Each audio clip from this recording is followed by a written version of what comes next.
I have this one, guys. My own DIY.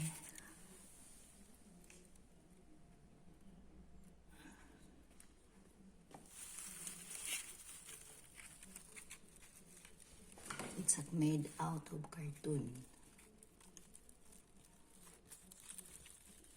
So, DIY fresh.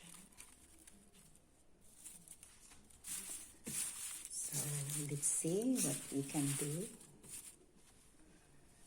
Then we will add something. This to make it look nice. Then I have another DIY that I made out of old vegetable crate.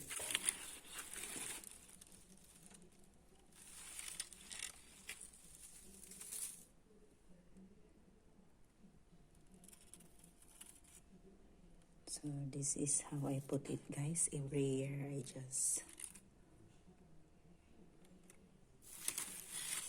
set up like this.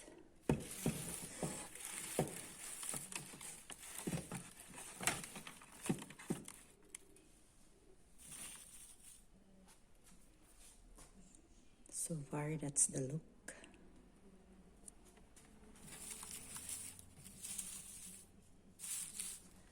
Then we will add a roof. Look at my beautiful flower. So beautiful. Now let's add the roof.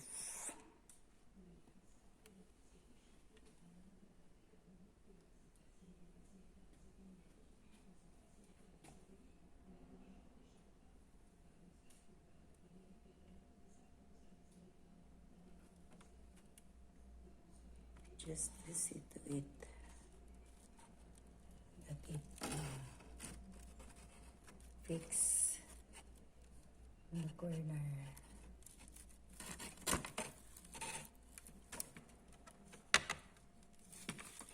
And it will not fall. So it should be balanced. Okay. So far, that's it. Then we will add something. This, maybe to support.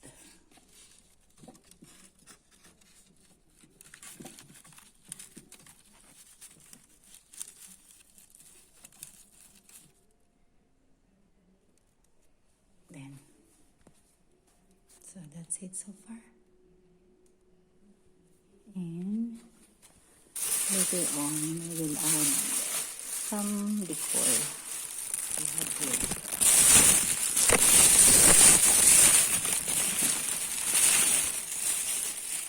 This is also made out of paper.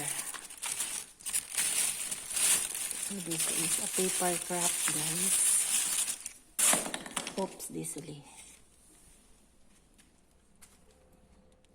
This is also made out of paper. Masse. Paper masse. So, we will add it.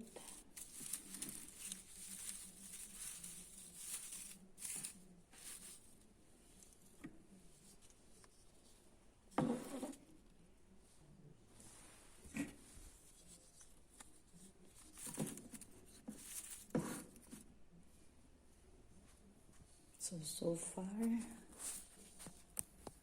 that's how it looks like.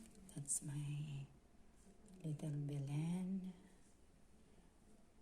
Then later on, I will add something that it will become like lively and fresh. So that's it so far. We will put a star. So we'll find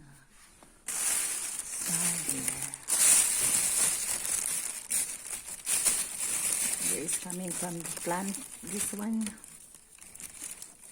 from the plant, guys. From the poo of the plant, the bottom of the plant, I wash it. This one too is just the same. So maybe we'll add here to have a highlight.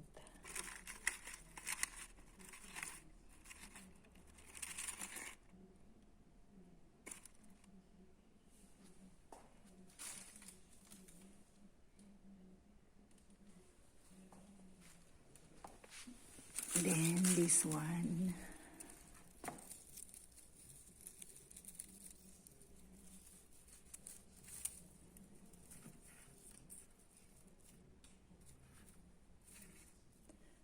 so far it's like that, guys.